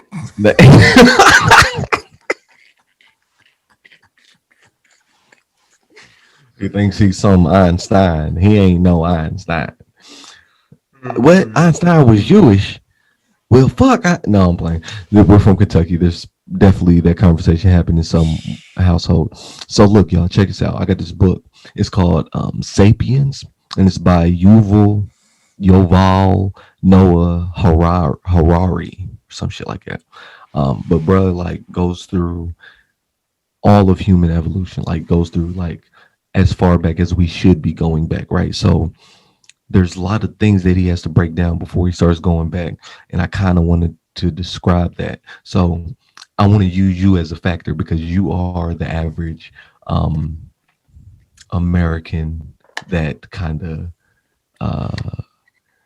you And challenge I'm things. proud to be an American. Well, at least I know I'm free. And I won't Don't the believe man in in that. dinosaurs. And I don't believe in Now, I think dinosaurs. the average My American fuel comes from. believes in dinosaurs, but my But reasons are just why are we believing with them white people in the desert with brushes and sticks and stuff. But people out here trying to create jobs at all the times, but guess what? Everybody hustles at the end of the day, and they hustled all of us out into sticking bones in museum, and we give them all kinds of money for years of research. All right, whatever. Go ahead. I'm sorry. so we're talking about that. And it's like dinosaurs. People don't understand how long ago dinosaurs lived. Like people don't understand numbers. Remember, I sent you that meme that said, what was it? We said it last episode where we were talking about $1 billion, right? And people don't understand the amount that a billion is. FYI, Jeff Bezos is one of five billionaires. Centi billionaires, meaning that they have over $100 billion, Wow. and that's absolutely ridiculous. It would take this many millions of years to spend all of that money. So um, we'll go back. People think that it's like 2000. It's really 2 million. Humanity and the species of Homo sapien has been jigging on the planet for 2 million years. 2 million years, Brandon. That is the amount of time we've gotten to now, right? It took 2 million years for people to be like Be like, let's start counting these things. Yes, it was That makes sense 2.5. because No, we, I mean, no, how like because we didn't stone know, tools. we didn't Stone tools. know. That's how it's gauged. We 2 million years ago, we started using stone tools. Okay, yeah, no, that's not too surprising. I mean, we're barely getting a concept of the seasons, and we kind of decide when the shit starts and ends, and by the stars and the moons and how many moons are in a calendar year. We made up the calendar. Yeah, I can believe all that. So think about 2 million years ago right now. All right, you going back 2 million years. You one of the Homo sapiens. You part of the Homo sapien um, genius pool. GENUS genius pool. Um, but there's different strands of that Homo populate of that human. You got Homo neanderthalis, Homo erectus, and Homo sapien. So those are the three big dicks on the playground, right? Those are the three humanoid species. Uh, you got the erectus in Asia, uh, in the Asia area. You got Neanderthal in the European area, and you got sapien in the African area. 2 million years ago, BB, they all like lived in their places, and who knows what the Earth looked like 2 million years ago. But all this is going on. Stone tools is being developed finally in Europe. Africa, stone tools have been being used. Um, Kenya, Lucy, Lucy, the oldest bones in the world, right? That's like 2.3 or yeah, something like that, right? That's how old her bones are. So, and those was found in Kenya in Eastern Africa. So, boom, you got all these folk living, all these types of human, right? 2,000 years, or excuse me, 2 million years now to 2021. Homo sapien is everybody's gene. That is Homo sapien took over. Neanderthal went extinct. Homo erectus went extinct. Sapien took over everything. Right now, they said Neanderthal can only be found. It's like 0.1% of Neanderthal still kind of exists in Yeah, Bigfoot. European and people. Boom. Um. Okay. Oh yeah, missing link shit. There we go. Um. But that's what I'm like when we need to think about time. And I wanted to do a few years. So that's 2 million years ago, 500,000 years ago. Um, that's when the Neanderthals were like really in power. Um, 200,000 years, Homo sapien leaves East Africa.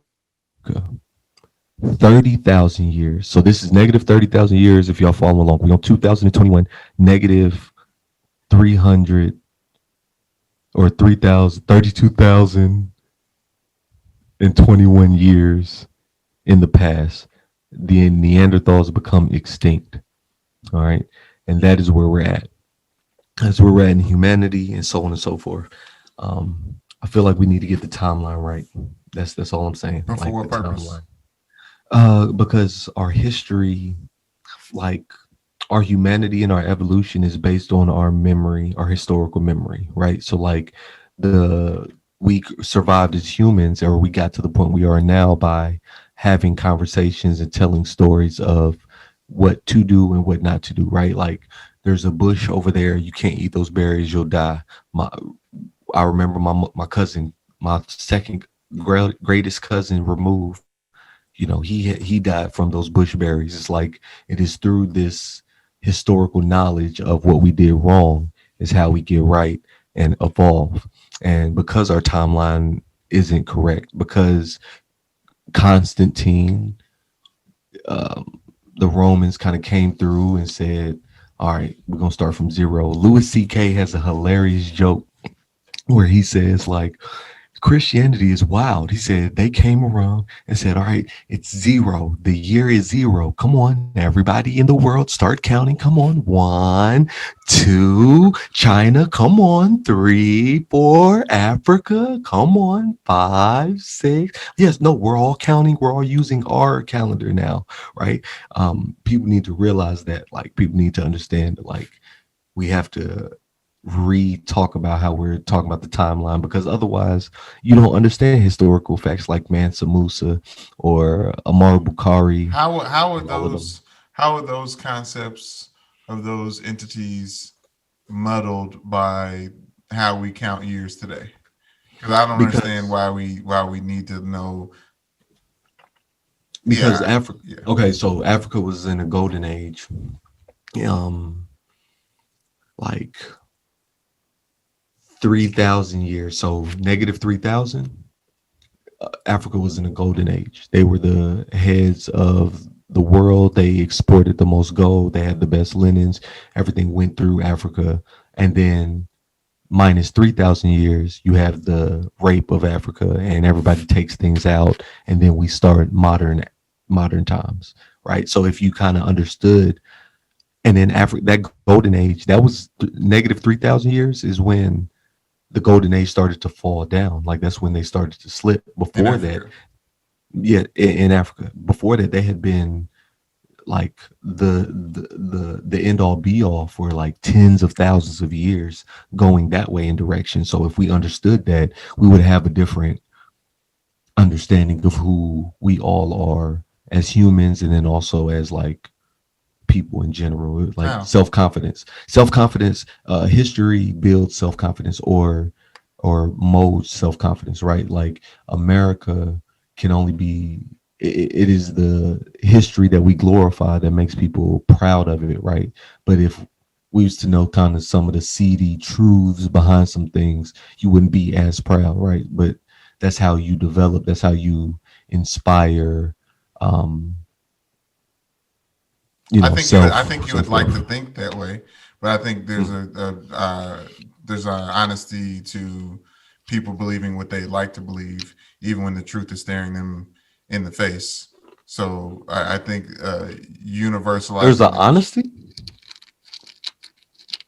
yeah, there's an honesty to the fact that people believe what they want to believe, even when truth is staring them right in the face. So I say history. I can understand you're saying like maybe as a people we'd all respect all nationalities, especially Africans, if you knew this to be truth as the thing. But I think that what all that tells me is that, and all history really teaches us, in my opinion, is how it repeats itself in a very, very real way, to the point where America is building itself up to put a big target on its back to Mm.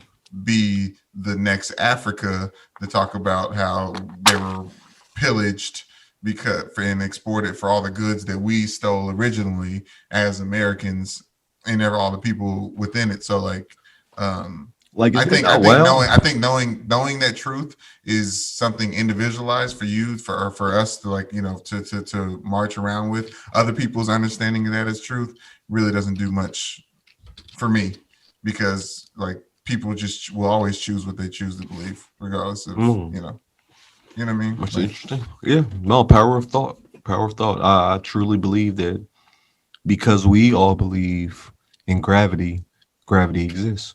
If we all believe that we could fly or manipulate gravity to our will, motherfuckers would be out here supermaning it up, getting sick and falling out the you sky. just you took whatever I just said to the umpteenth degree. But we was actually, Michelle and I was talking about the whole Peter Pan concept of people writing the story. Like, it's much easier to believe that that story was written by an adult now, being an adult, because like the whole concept of never growing up is attractive to someone who is pushed into that, because when you grow up, um You can't wait to there's get older. well, no, but I mean, so when you get older, though, you realize like life is just about obligations and responsibilities that you either shun or accept as reality, to something that you have to take care of, and whatever. Let me talk about like people not taking care of their kids, or whatever the reason is. Like, it's like, I'm not gonna let society tell me just because I nutted an old girl that I got to take care of, dude. You know what I mean? Or you know what I mean? Like, so Well, my G, do what you want to do, but you can't be out here in no green leotard flying around talking about, you leader of the Lost Boys. That's just, it's gonna get you in a nut house. I wanted to talk about that too, Brandon. Like we talk about psychic or not psychic, but like mental instability. And I'm have a running theory that's developing that they just kind of have a superpower. Like they see past the veils, people with mental issues.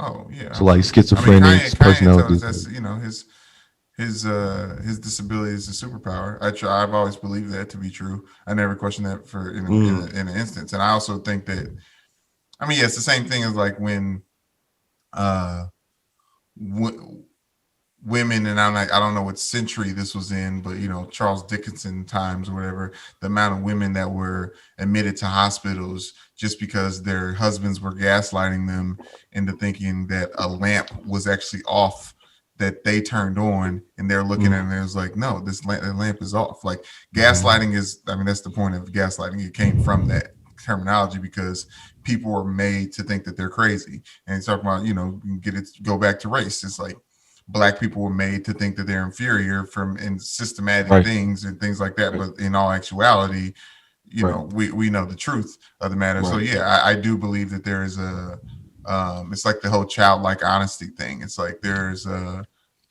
Rain Man is a perfect example. Obviously, we're talking about fictional. That's a fictional thing as well as Peter Pan is.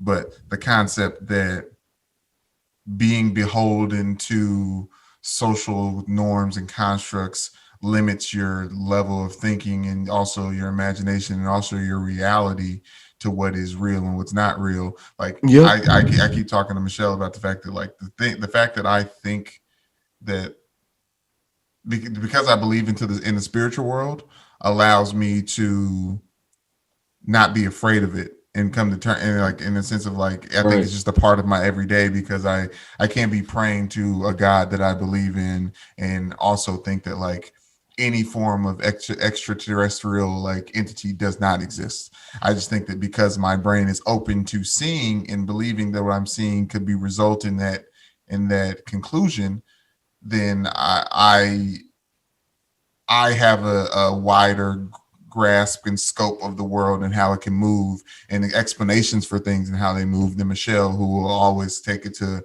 a scientific or mathematic explanation for something that is unexplainable. So yeah, so like I do believe in that. Forbes just came out with an article saying that intuition is the highest form of intelligence. And they're just kind of speaking to that sixth sense that we have that we've kind of denied. Um, and it was like there's no way to measure it, so that's why it hasn't been a scientifically studied thing. But it exists.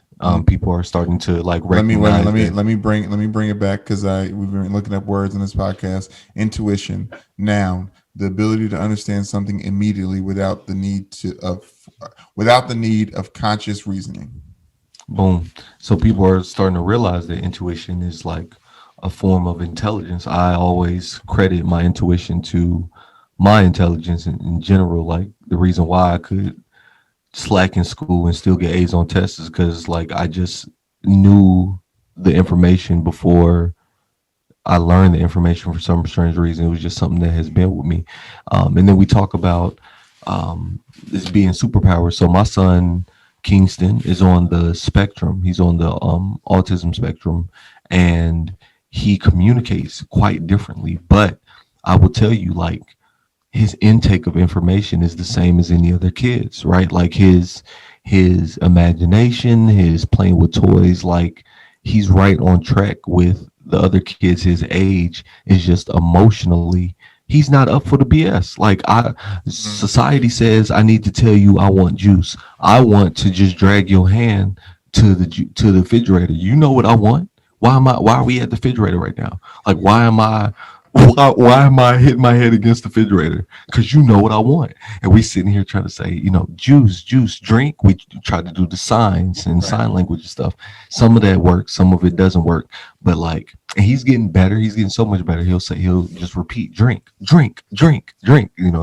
He's starting to understand these are the social norms and this is how you get what you want, because we can't understand your language, but it's definitely a superpower of his. Like he's cock strong. Like parenting as a whole is this concept of assimilation and conforming to Mm-hmm. norms of what the like hitting certain benchmarks at certain point in times and things like that. And it's always like you have to do this because this is how we talk in this world. You know what I mean? It's like Right, yeah, it's right. like yeah, but what if everyone was to live in my world?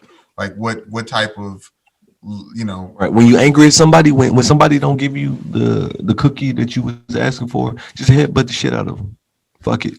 Like you are angry. You don't know what to do with your emotions. We headbutt people in this world.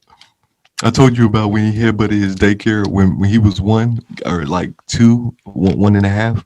His daycare worker had him. And he was upset about something, and he came back and popped right in the bridge of her nose and her eyes.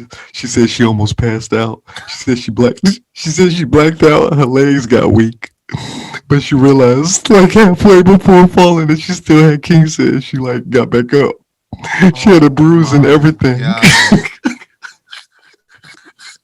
Kingston is like having Kingston is like it's almost like it's like oh this is what shit what's the name of those people that found Superman was but the what is his actual what's his pseudonym Kryptons. no what's Oh his yeah, yeah, yeah. what's his Kryptonians. no what no the pseudonym Clark like Kent. the Kent family. Hmm. It's like the Kent family when they had baby Superman. It was like, bro, Right, what is right, going on? Like, right, right. this is not normal. He's And strong. what did It's they it, do? What but did they it's do? They had patience. All right, yeah, they wasn't out here whooping Superman because no, he shooting lasers out his eye. Right, right. they're not out here They protected grounding him. him because they protected him. They knew that the society they helped him assimilate, and Hmm. they helped him like quench his powers because that's what you do as a decent human being. They couldn't. They Right, could have been out here. yeah, Just lift this bank up. Look, this right. armored truck is going to They're pop basically past. saying like Just lift it up and bring it to the barn. if this grown man finds out that you can knock them out with a headbutt, they're going to try to take you from us. Exactly, exactly, Yeah, exactly. So that's the correction. The only correction that comes from us is things that will get him arrested, killed, or in a lot of trouble in society. Otherwise, do rightfully your so. thing. Do your thing, King Bongi. Right. Do your thing, bro. Yeah. Hmm. I love playing with King. I love that Kingston loves me because I feel like that we have this thing that we're intuitive. We're Some both strong. intuitive that we just It's, know that we're on the same page and like I can understand playing with one toy in the carpet by myself while everybody's doing something else because like hmm this is all I really need. You know what I'm saying? I'm in this little hmm land, in this little world, and I'm interested in as he gets older the realizations and type of epiphanies that he can bring to the table from being pulled physically and pushed into this new world that everyone else is living in, but still in his mind living in that world that does it's like you said, it's not y'all BS. connect. No, y'all connect on some strength shit. Y'all connect on some. I knew I could manipulate and move anything, no matter how heavy it was, at a But very I'm young telling you, age. it's beyond strength thing because I was talking about like we just Torin went to McDonald's. We was picking we he was anyways. We got McDonald's and he got a Happy Meal and I think he is 8 and I just remembered shouts out to Kevin Wade, like one of our cousins, big cousins. Like I never got Happy Meals. Like I was always a Big Mac kid from the jump. Mm-hmm. Like and I just was Mm-hmm. all in like I had to stop myself from eating them because like I was just like, yeah, I don't need that little thing. I want the big one because that's how much I can consume. And Mm-hmm. yeah, the apt nature of it's just it's an abundance of what you can handle, what you're ready for, and it doesn't meet benchmarks. It surpasses a lot of benchmarks. I just have youth league pictures of myself walking out the field, shaking the hands of my coach, and looking down on them. Was that man short? Maybe, but he was born. He came from a family. You know what I'm saying? Like you know, and I'm not. Some guy, we're not a very tall family. Like I think we're the tallest people on our mom's side of the family, Mm-hmm. and you know our dad's side of the family is pretty tall. Dad thinks he's 6 foot, but I hope he's listening to the podcast right now. You're not. I don't know when you were, but you're not 6 foot, and I don't know when last time. Yeah, I usually not 6 foot, so I know that because I'm 6 foot. But anyways, intuition. I do think that's important, and I think that's a I use a feeling. lot of people. Feeling is, and people telling you that your feelings are not real is dangerous, because it's like the Albert Einstein was moved by intuition, and he proved himself by science, and that's why we all like validate it. But a lot of people, we shouldn't need things to certain things to validate where we are. Even like when it comes to religion and my whole thing about being a Christian and God things, like I'm moving on intuition. Like there was a point in time where my faith was shaken. I relearned everything in a resense, and I recognized that I had to have a personal relationship with God for my version of whatever I was going to be following. And I used the Bible as a tool of sorts in that realm. But like, this is my feeling, and I can't. And for me to shun that and like be quiet on that is to me to like limit my level of thinking. So like I have to digest and share to better process things. Like it has to go out of me. It has to come out of my mouth for me to rationalize it in my own head. But me rationalizing it is secondary to me feeling it. And I think that's the most important part. And I'm trying to have y'all feel it if y'all feel it. Not necessarily a religion point, but like whatever I got to say, if you feel it, that's on you to feel it. But I'm just trying to articulate how I feel it, because that's why I'm saying it, because I feel it. And I don't, and I don't feel the dinosaurs thing. But I don't, And if you're I don't want wondering, that to be a trope. I don't really don't. if you're, I mean, it's if you're wondering, I'm like my religion is love.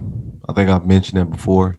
And me and Brandon were both. I want to point out, me and Brandon were both kind of born under the same religious background, so to speak, and that's how Brandon's path and journey developed. My journey developed to more detachment and then reattachment to. Let me say this. I do think that there's a misconception, because what we are raised on isn't to why I am where I am today.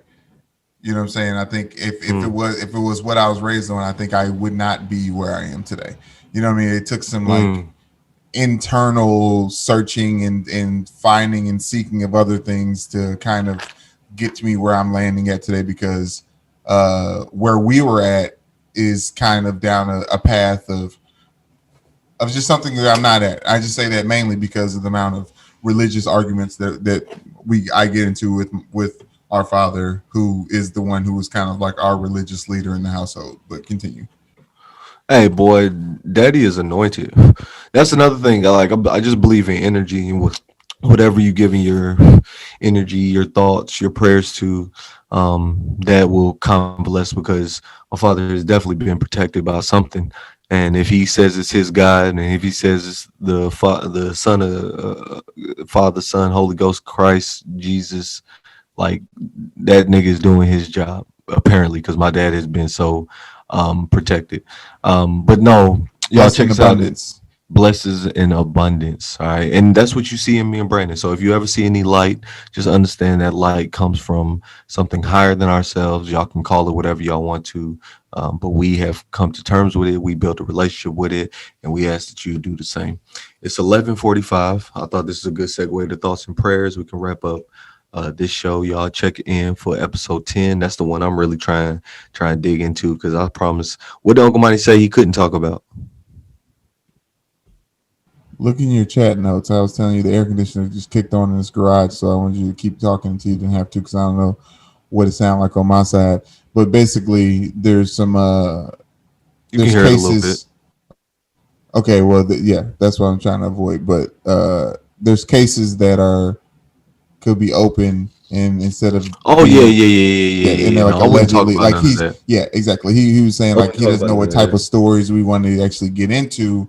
But like he was basically saying, like he's not going to incriminate himself on this platform, much like you were talking about before when talking about our families in general. So he was just saying that, like, no, it's gonna be. He can talk about stomping. He's talking about he talk about stomping some dude out in the club, right? Well, nobody cares about Uncle Monty's tough and like bark bite. I want to talk about black men's obsession with karate films. I want to talk about what that kind of spoke to him as a child, because Uncle Monty was always our Bruce Lee influence. He was always doing karate moves on the kids as a bully. So I'm gonna bring that up to him. I want to talk to him about that. I want to talk to him. I definitely need to talk to him about that police raid on our house when we were younger. Because like we think about Breonna Taylor, we think about all the things that could have gone wrong in that situation, right? Two kids sitting with KFC watching Rugrats get shot by police because they looking for this Someone who didn't do alleged the crime. somebody who didn't do the crime, like somebody who completely what. And I can't wait till we talk about what it was actually was because what stop that my uncle, I mean he's crazy but I mean he ain't stupid. Uncle Monty's very smart. So we're going to talk about that. We're going to talk about just kind of intelligence and how it's not graded, how we saw intuition because it couldn't measure it. It's like my Uncle Monty is very, very, very, very smart. He just don't understand why he's smart. Like if he like I could break down all the reasons. So we're gonna get into that. I can't wait to introduce y'all to our uncle. Episode 10. Anyway, it's for the win. What We you have on can thoughts and prayers? thoughts and prayers, thoughts and prayers. Do you have something specifically? Because no, you don't want to go because of the air conditioner. But look, um, I mean, you still gonna have to give your thoughts and prayers eventually. So I mean, you might as well uh take it in stride. But anyway, um, thoughts and prayers, thoughts and prayers to I don't know, all of us, right? Thoughts and prayers to America and its social instability. We saw this bombing in Nashville. If y'all haven't been abreast to the news, there was a major bomb that went off in downtown Nashville. I haven't been On following Christmas it morning. on Christmas morning. It was a Christmas morning. Um, I haven't been reading the articles, but what I can gather by the articles that have been presented in front of me, they are not calling him a domestic terrorist. They are not showing his. I think they are. Oh well, they're not showing his mugshots like the picture that I There's seen. no mugshot. It was a suicide bombing. Um, so I mean, irrelevant. He's still a fucking uh, But I'm saying they wouldn't have a mugshot. domestic terrorist. Right, right, right. But that's again, he was white though, right? But I'm And saying he died. he was like older. But I'm saying he No, died in the no, no, thing. no, no. When I say mugshot, I'm talking. Well, uh, when black people are killed by the cops, they don't show the. News can ask for whichever picture they want. They can either ask the family for a nice picture, or they can just go to the police file and pick up one that a mugshot. So I was hoping that he had been arrested in the past, and because like that's what would have happened, right? And if this was a different person, it would have been presented differently. But thoughts and prayers to those people, thoughts and prayers to Nashville, thoughts and prayers to us as a country, y'all, because understand that when Biden gets in office, there will be a lot of people going against him.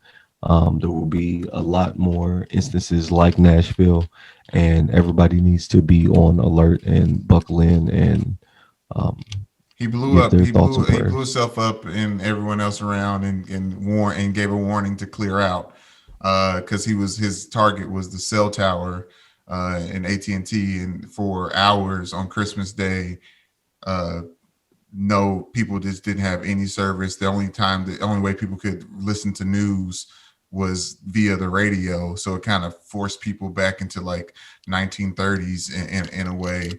Um, but yeah, so like that I was just like illuminating some light on that thing. His motives aren't clear, but no one else was killed in the incident other than him, and then obviously blowing up the cell tower. So I just feel like this was more of but I feel like this was more of a message than it was to like kill people, because he literally put a speaker on and said this RV is blowing up in X amount of minutes, clear the scene. And there were enough people that got the scene cleared where there was no other casualties, because I don't think he was aiming to kill anyone else.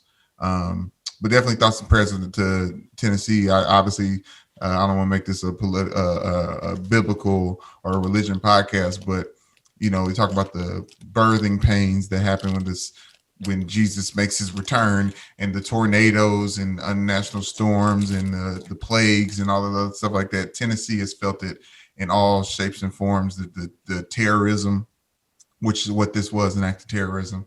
All this is happening very close to Tennessee, and those people there are feeling it, just like a lot of people in the Midwest. So I'll argue Louisville is at the core of a lot of people would say social unrest, but this is a result of America and what it is.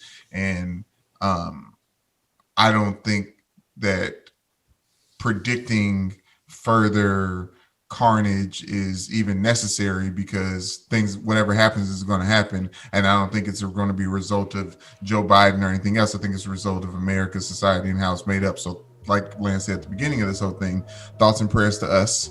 It is important to stay safe. Follow your intuition. Talking about being intuitive, follow your gut.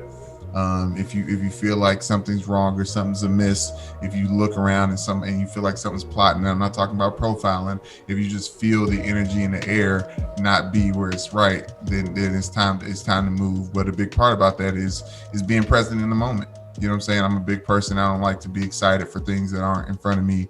I don't like to and I'm not saying like I have the answers, but I do think like being present specifically in every moment that you're in, good, bad, or indifferent, you know what I'm saying? Even if it's somewhere you don't feel like you want to be, it is very important to be tuned in to wherever you are presently, so you can feel the shifts in the wind. There's been many a times, Lance, I'm sure you can attest to this too. There's been many times where rooms that I've been in, the shit wasn't moving right, and I was like, you know what, I'm gonna get up out of here. And I found out, and later on, I found there was like a big, a brawl in that just one area, or a shooting in that specific area when I was like about like hours after, or however long after I got out of there. So it's important to just trust your gut, you know what I'm saying? And thoughts and prayers to everyone out there who doesn't, say that the Lord looks over babies and fools. So like there's some Teflonness to being, as you said, the mentally handicapped. Like there's some just some special powers in that as well. So yeah, just listen to the wind. You know what I'm saying? Too many babies are crying in a specific area. And then maybe get that baby out of there,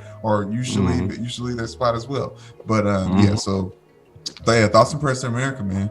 And for people who don't believe, like still like good energy and good vibes. That's all that really means for me. And my position is like I'm using my highest level of capability to try to protect and guide people into not being harmed and being put in a good position. So that's what that is for me. Like intentionally, like I think a lot of people said, like even when like the Vegas shooting happens, and a lot of people felt helpless at that point in time. People were like, oh yeah, take your thoughts and prayers and shove it. It's like, no, like that's some active shit for me. That's some real thoughtful shit that means something. And as long as it means something while it's coming out, it can mean something on the other side of things. And to go back, the reason I didn't want to talk on air conditioning, because I don't know if you know how air conditioners work, they turn off eventually. So I just waited. Patience. And that patience won out in the end. Thank y'all so much for checking out episode 9. Can't wait to introduce y'all to our uncle in episode 10. And be safe. Spread love. All right. Bye. Bye-bye. Bye. Bye-bye.